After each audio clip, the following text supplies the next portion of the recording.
Bonjour, je suis Elsa Charignon, je suis interne de médecine générale. Bonjour, je suis le docteur Henriot, je suis médecin généraliste spécialisé dans les cancers de la peau et je travaille au centre Lombera.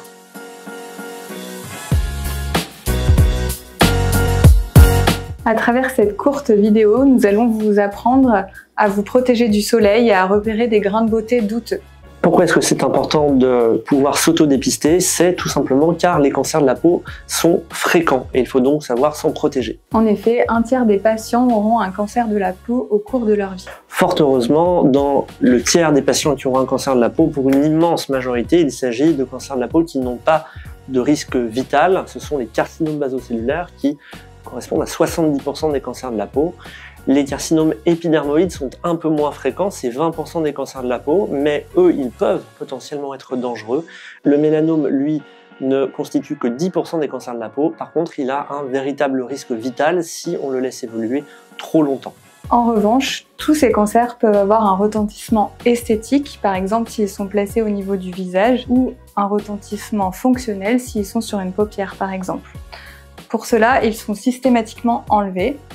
C'est pour ça que c'est important de les repérer précocement pour avoir une cicatrice la plus petite possible. On entend souvent que les personnes avec les yeux clairs, la peau claire, les cheveux clairs sont plus à risque de cancer et c'est vrai, on parle de phototype clair. Bien que ces patients soient plus à risque d'avoir un cancer de la peau, tout le monde peut être concerné par les cancers de la peau. Le meilleur exemple est Bob Marley qui est décédé d'un cancer d'un mélanome du gros orteil du pied gauche. Or, il n'était pas de phototype clair, il est donc important que tout le monde sache s'auto-dépister et repérer les lésions à risque. Comment s'auto-dépister? La première chose, c'est de regarder la totalité de sa peau. Ça va être de regarder la totalité de sa peau, les ongles, les paumes, les plantes, le dos, par exemple.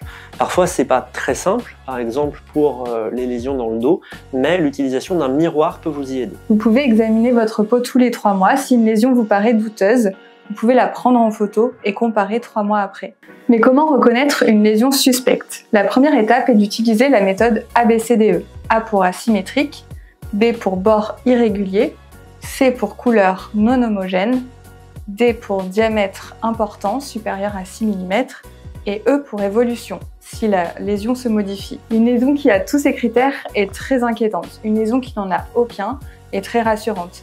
Si une lésion a entre 2 ou 3 critères, à ce moment-là, elle devient suspecte. Voici plusieurs exemples de tumeurs de la peau, plusieurs cancers cutanés. Toutes les lésions que vous voyez sur cette diapositive sont des cancers de la peau. Elles sont toutes plus ou moins asymétriques, avec des bords irréguliers, plusieurs couleurs, font plus de 6 mm, et si le patient arrive à les visualiser et les a repérées, il verra que ces lésions sont évolutives. La deuxième chose à voir va être le fait d'avoir la couleur noire. Si vous avez une lésion qui est plus foncée que les autres, une lésion qui apparaît noire alors que les autres grains de beauté sont plus clairs, et notamment si la lésion est ce qu'on appelle le vilain petit canard, c'est-à-dire une lésion qui ressemble vraiment pas du tout aux autres lésions du corps, a fortiori si elle est noire, alors c'est quelque chose qui doit attirer votre attention et c'est celle-là qui doit attirer votre attention plus que les autres grains de beauté. En ce qui concerne les carcinomes, le fait d'avoir une plaie, une croûte, un bouton qui ne cicatrise pas en 1 ou 2 mois doit vous amener à consulter un médecin. Pour toutes les lésions que vous voyez sur cette diapositive, les patients décrivent systématiquement la même histoire.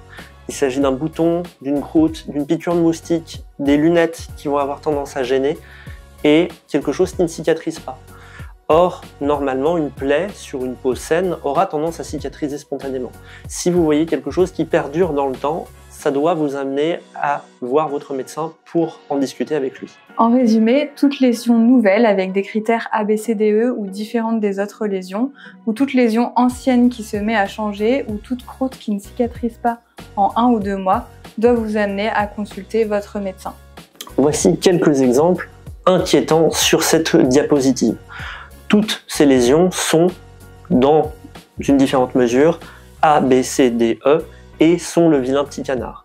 Vous voyez que pour certaines, elles ne sont pas très inquiétantes prises isolément, mais dans le contexte global, sur un dos par exemple où il n'y a aucune autre lésion et il y a un seul grain de beauté très différent des autres, c'est celle-là qui doit vous amener à vous poser une question. Concernant les 4 lésions présentées ici, ce sont des croûtes qui ne cicatrisent pas en 1 ou 2 mois et qui doivent vous amener à consulter un médecin. A l'inverse, voici quelques exemples rassurants.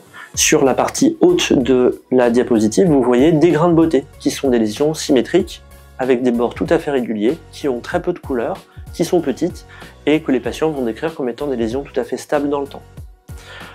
Pour ce qui est de la partie basse de la diapositive, vous voyez des lentigos, que certains peuvent aussi appeler taches de vieillesse et qui sont en réalité liées à l'exposition solaire, notamment sur les mains ou sur le visage. Sur les 3 dernières diapositives, on peut observer des lésions là aussi rassurantes qui sont homogènes, avec des bords réguliers qui sont symétriques.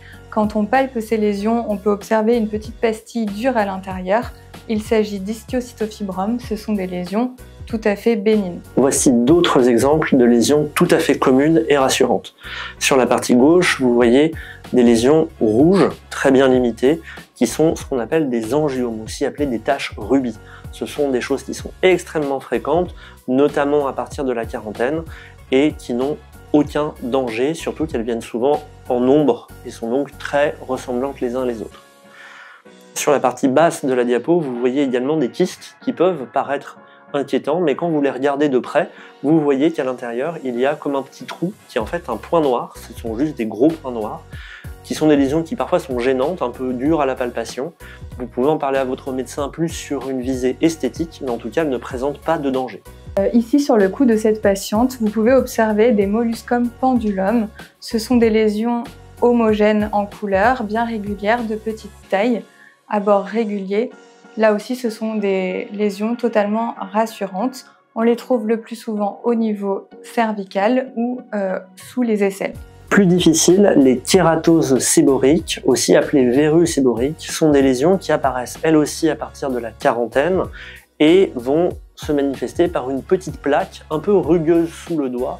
Souvent, il va y en avoir beaucoup, souvent sur le dos, parfois sous les seins chez les femmes. Ces lésions sont plus difficiles car elles ne respectent pas forcément les critères A, B, C, D, E. La plupart du temps, les patients vont consulter le médecin pour savoir ce que c'est. Et quand vous avez compris, que vous êtes rendu compte de ce que c'était, la plupart du temps, ces lésions se ressemblent chez une même personne et donc il n'y a pas de vilain petit canard. Et une fois que vous avez compris ce que c'était, vous pouvez être rassuré pour toutes les autres lésions que vous allez voir sur votre corps. Maintenant que vous savez repérer des lésions inquiétantes de lésions non inquiétantes, comment savoir si vous êtes plus à risque de développer un cancer de la peau? Comme nous l'avons vu précédemment, si vous avez un phototype clair, c'est-à-dire des cheveux clairs, les yeux clairs ou la peau claire, vous êtes plus à risque. Si vous avez les cheveux roux ou la peau rousse, vous êtes également plus à risque de développer un cancer de la peau. Si vous avez beaucoup de grains de beauté, vous êtes également plus à risque. Et si vous avez un névus congénital, c'est-à-dire un grain de beauté de grande taille présent depuis la naissance, alors vous êtes plus à risque. Si vos parents, vos enfants ou vos frères et sœurs ont eu un cancer de la peau, là aussi, vous êtes plus à risque de développer un cancer de la peau. D'autres facteurs vont intervenir dans le risque d'avoir un cancer de la peau, notamment le fait d'avoir une immunosuppression, par exemple les gens atteints du sida ou ayant un médicament qui va diminuer leur système immunitaire, le fait d'avoir fait de la radiothérapie, le fait d'avoir fait des UV en cabine, par exemple, d'avoir vécu dans des zones de très forte exposition solaire, l'Australie par exemple, ou d'être dans un métier qui vous expose de manière récurrente au soleil. Les gens qui travaillent dans le BTP, par exemple, sont beaucoup plus exposés au soleil que les gens qui travaillent dans un bureau. Alors, soleil, ami ou ennemi? Souvent, on a tendance à penser que le soleil est notre ami. Il permet la synthèse de vitamine D, il laisse un joli bronzage sur notre peau, il améliore le moral et il améliore même des pathologies de la peau comme l'eczéma ou le psoriasis.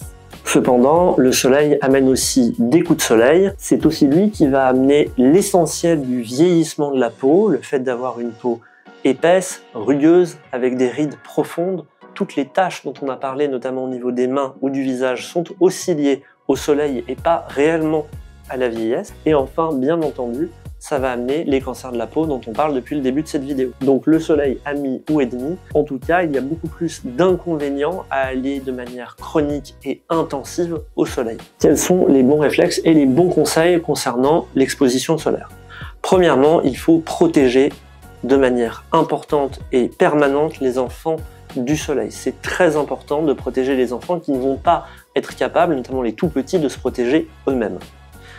La deuxième chose est d'éviter d'aller au soleil et de s'exposer dans les moments les plus ensoleillés. Préférez, si vous devez aller au soleil, d'y aller avant 11 h du matin, après 16 h, mais évitez d'aller sur la plage entre midi et 2 par exemple.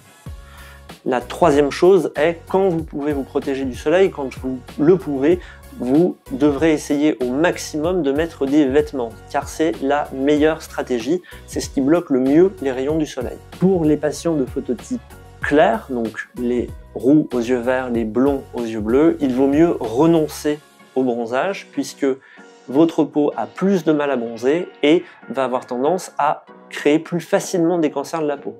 Il vaut mieux donc éviter de bronzer dans ces cas-là. Pour ce qui est de l'utilisation du parasol, c'est bien sûr une aide, mais elle ne remplace pas le reste de la photoprotection. En effet, le soleil va se réverbérer au sol et même sous un parasol, vous pouvez bronzer à cause de ces rayons qui reviennent du sol. Par exemple, sur la neige, 80% des rayons vont revenir alors que vous aviez un parasol pour vous protéger, c'est donc insuffisant. Pour les parties que vous ne pouvez pas protéger avec des vêtements, vous pouvez utiliser de la crème solaire, indice 50 ou plus, à appliquer toutes les 2 heures. N'oubliez pas de réappliquer de la crème après une baignade. N'utilisez pas d'huile bronzante, graisse à traire ou monoï. Cela brûle votre peau et favorise l'apparition des cancers. Proscrire également les cabines à UV qui génèrent également des cancers de la peau. Et enfin, si vous prenez des médicaments dits photosensibilisants, comme certains médicaments pour l'acné ou pour la tension artérielle, évitez de vous exposer au soleil car ils peuvent créer des brûlures de la peau et donc favoriser les cancers de la peau.